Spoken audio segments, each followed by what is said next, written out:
Graça, misericórdia e paz da parte de nosso Senhor e Salvador Jesus Cristo. Amém? Amém. Nós vamos abrir nossa Bíblia hoje na Epístola aos Hebreus,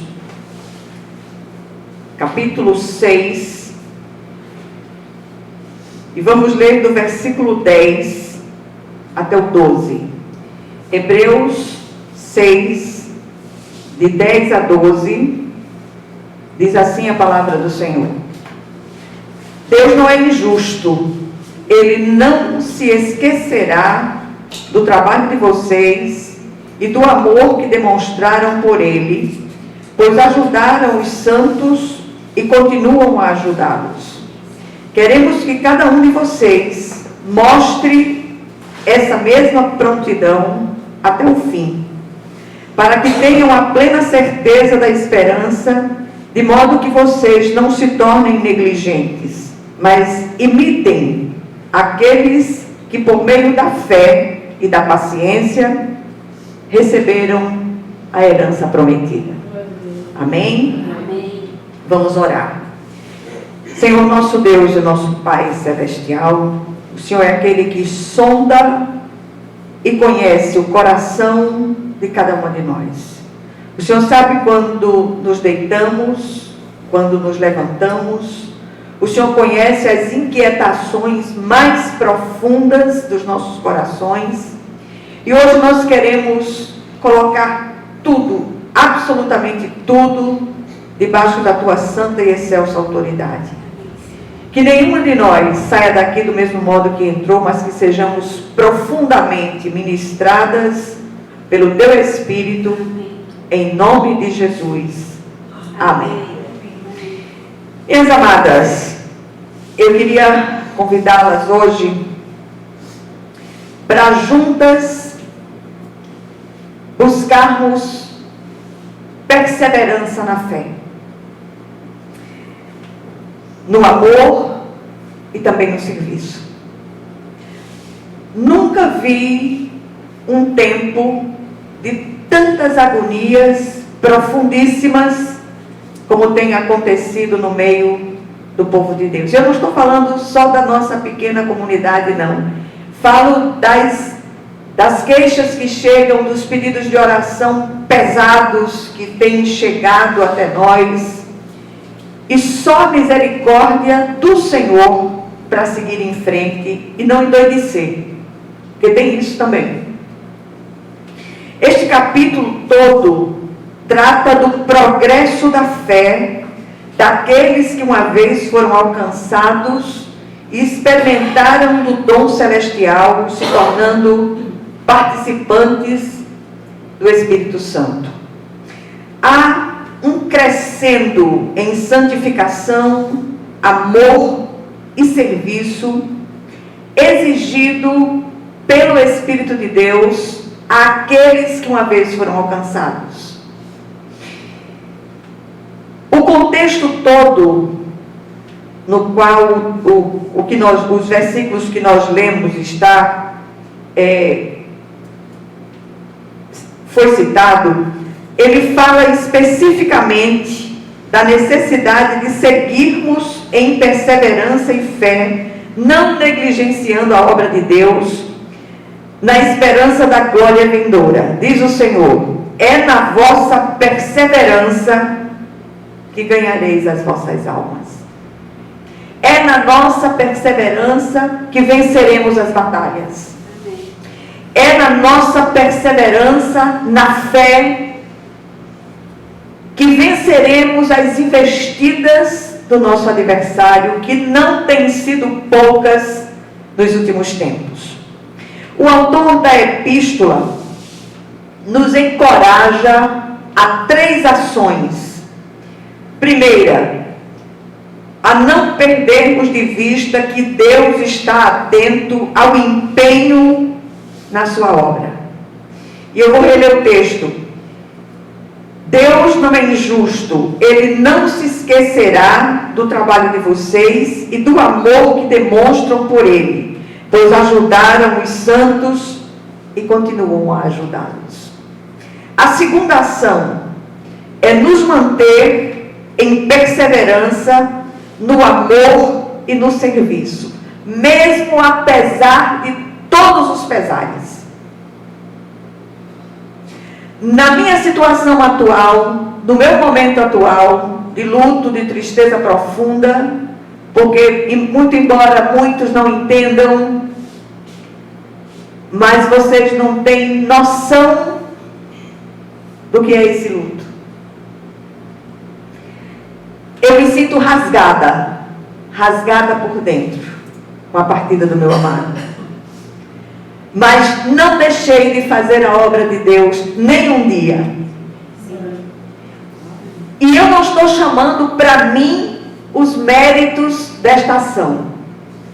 Os méritos desta ação é unicamente do Espírito Santo de Deus. Se não fosse o Senhor que tem estado ao meu lado, como diz o salmista, Israel que eu diga, né?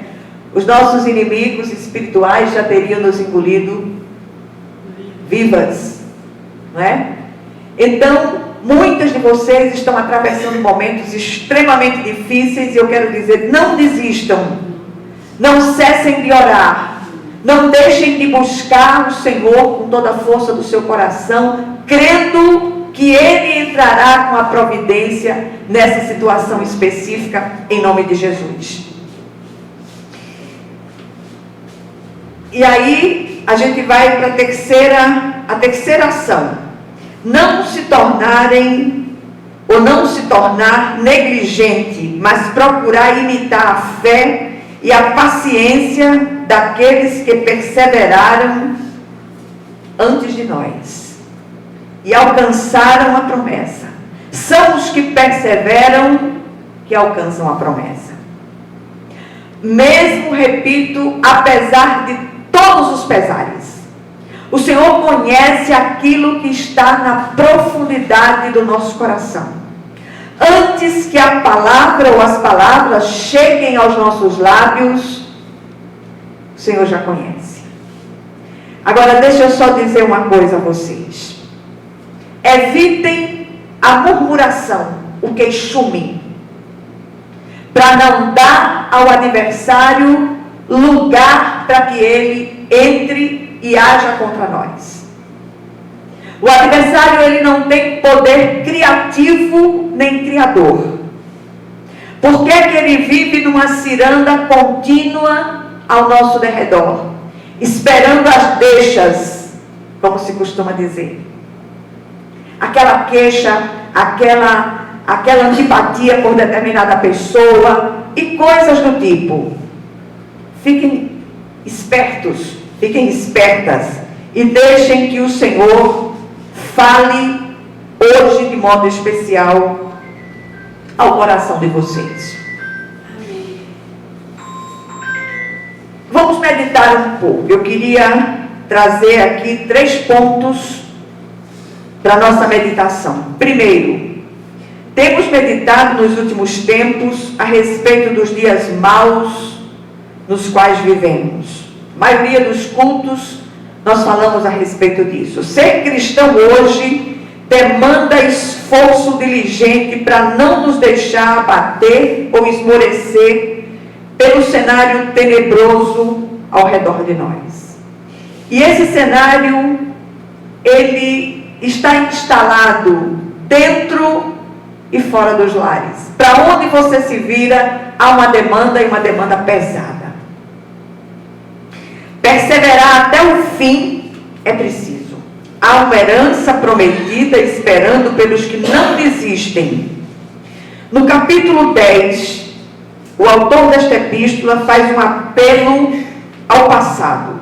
Não uma perspectiva saudosista, mas para evocar o testemunho daqueles que foram perseverantes antes de nós. A Bíblia está cheia de registros de homens e mulheres que perseveraram até o fim, que foram as últimas consequências, mas não abandonaram o Senhor. Em segundo lugar, naquele capítulo, o autor da epístola diz: por isso não abram mão da confiança que vocês têm. ela será ricamente recompensada. Vocês precisam perseverar de modo que, quando tiverem feito a vontade de Deus, recebam o que Ele prometeu. Pois em breve, muito em breve, aquele que vem virá e não tardará. Mas o meu justo viverá pela fé. E se retroceder, não me agradarei dele. Nós, porém, não somos dos que retrocedem e são destruídos, mas dos que creem e são salvos. É muito fácil se deixar persuadir pelas adversidades e situações aflitivas de um modo geral, como se o Senhor não olhasse por nós.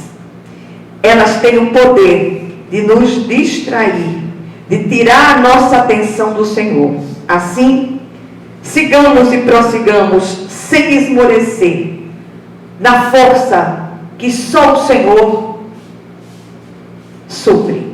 Eu recebi uma queixa de uma mãe. Essa mãe está passando um momento extremamente difícil com uma filha que abandonou o caminho. E não só abandonou o caminho, como se voltou para outras práticas e também para a bebida. E eu disse a ela, olha, não adianta os seus confrontos com a sua filha. Clame pelo Senhor e repreenda o adversário. Só o Senhor pode resgatar a sua filha. Os seus argumentos, os seus confrontos, os seus diálogos, nada disso vai resolver. Primeiro, porque ela conhece a palavra. E só o Senhor para ir lá e resgatá-la de volta. Agora, não se admire se o Senhor usar um método drástico. Porque tem isso. E eu estou empenhada nessa oração, clamando ao Senhor que Ele entre com a providência nessa questão, em nome de Jesus. Amém. E aí, a gente vai para o último ponto. O Senhor não está com os seus ouvidos moucos, para que não nos possa ouvir, nem com suas mãos encolhidas, que não nos possa abençoar. Antes, Ele está atento a absolutamente tudo que nos diz respeito. No capítulo 11 desta mesma epístola, o autor apresenta a galeria dos heróis da fé, que todos vocês conhecem demais. São homens e mulheres dos quais o mundo não era digno, diz o texto. Eles servem de testemunhas para os cristãos de todas as épocas. E no capítulo 12, ele começa trazendo a seguinte exortação. Escuta só isso aqui.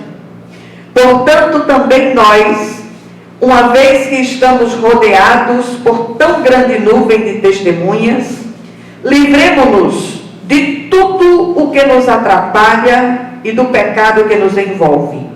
E corramos com perseverança a carreira que nos está proposta, tendo os olhos fitos em Jesus, autor e consumador da nossa fé.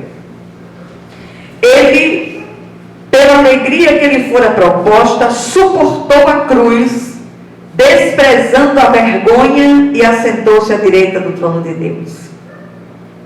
E aí uma pergunta que eu queria deixar para vocês, mas eu não quero ouvir a resposta. A resposta vocês vão dar ao Senhor. O que tem nos atrapalhado? O que tem atrapalhado a sua caminhada de fé? O que tem embaraçado os nossos pés de modo que não possamos correr desembaraçadamente? O que é que tem impedido uma corrida de fé vitoriosa na vida de cada uma de vocês, de cada um daqueles que ouvem essa palavra através do vídeo. É um tempo de um mergulho na nossa interioridade. A gente tem o dedo tão rápido no gatilho para enxergar onde está o problema na vida do outro. É bem facinho. E a maior das dificuldades temos de enxergar as nossas próprias deficiências. Que nós possamos ir à presença de Deus com toda a liberdade e dizer: Senhor, sonda o meu coração. Vê se há em mim caminhos maus, que certamente os há.